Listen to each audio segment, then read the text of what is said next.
لو انت قلبك ضعيف الفيلم ده مش عشانك. الفيلم ده رعب، اخر 3 حاجات بيتكلم عن الرهبنه داخل الكنيسه، ايه اللي بيحصل داخل الكنيسه. لا ده الفيلم هو اللي بيحكي عن الاعمال او الافعال الشريره اللي بتحصل داخل الاديره.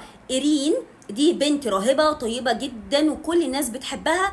في اب كبير جدا قال لها يا ايرين لازم تروحي فرنسا عشان في هناك اعمال شريره جدا. ايرين قالت له لا يا اسطى شكرا، اعفيني من هذه المهمه. قال لها لا انت الوحيده اللي تقدري تنقذي هذا الدير وهذا الناس. تفتكروا ايرين هتروح فرنسا وتنقذ الناس ولا هتتلبس ويحصل حاجات كتير؟ زنان الراهبه 2 سلام.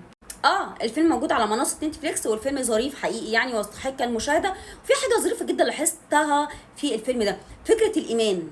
لو ايمانك قوي ممكن جدا تنقذ نفسك من افعال شريره. طبعا هما كان الفيلم مش بيقول ده بشكل مباشر، انا اللي بقول ده بشكل مباشر.